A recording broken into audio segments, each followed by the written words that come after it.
When Joseph Pulitzer endowed the school, he issued a rather thundering declaration: "Business must never be taught in my school." His idea was, let the business side worry about business, and you guys worry about doing great, honest, complicated, courageous journalism. And that's really been where we were until recently. And now we're starting to feel we have to take into ourselves responsibility for helping the profession figure out the future of the business side, which has suddenly become very uncertain, and helping our students learn something about the economics of journalism. Newspapers are a part of an industry that is changing, really revolutionary in terms of the way that we're delivering information. So, it's kind of a perfect storm of what's going on. Unfortunately, a lot of, great newsmen and newswomen are losing their jobs, but it opens up a lot of opportunities for a new generation of journalists. I don't think it's a crisis in journalism per se, because journalism will continue in whatever platform and in different formats. And in fact, there are many more people reading journalism now and many more people doing journalism than at any time in the past. Transitions are always an exciting time to be able to do groundbreaking and innovative journalism. The guys and the gals who have made a living out of writing long-form narratives are really struggling with this concept of how do we do video and how do we do sound and how do we mix all this together. Man, TV's been doing this since 1950. This is not new, and we were the internet.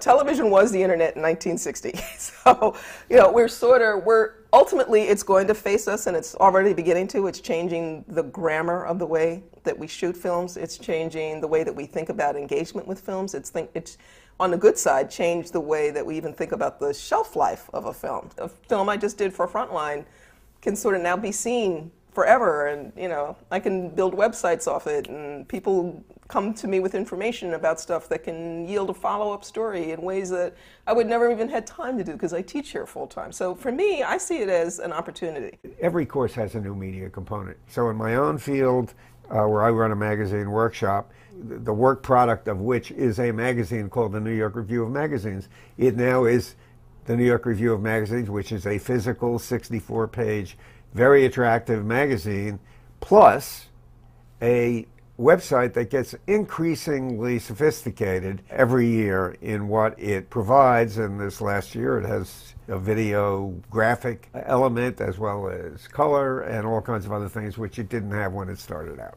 There's this great flowering and proliferation of new news organizations trying new things. I started many years ago at an alt weekly when those were new and based on an exciting new technology called photo composition, if you remember that.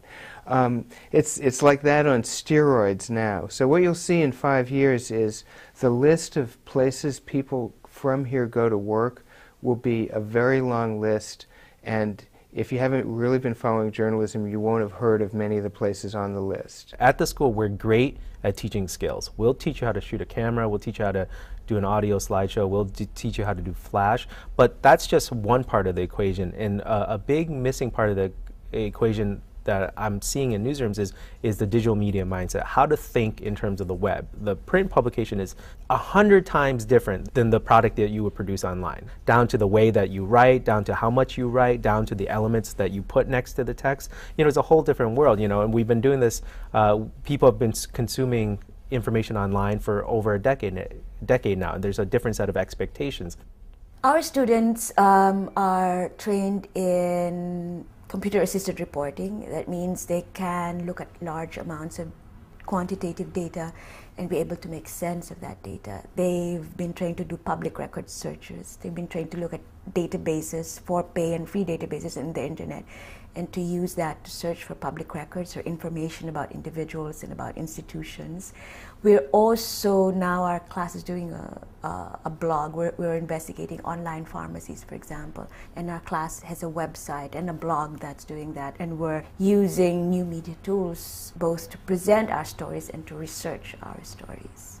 This university is an incredible compendium of expertise on every subject in the world, and we have a new degree program that really tries to teach students how to interact in a more confident and accurate way with complicated information that a lot of old-fashioned journalists kind of run away from. How to read technical material, how to talk to experts, how to, read the federal budget, read a balance sheet, deal with complexity in a way that doesn't lose the wonderful, powerful connection of journalism to ordinary people. I am optimistic about the future of journalism, and I also believe that the need for journalism at its best has never been greater.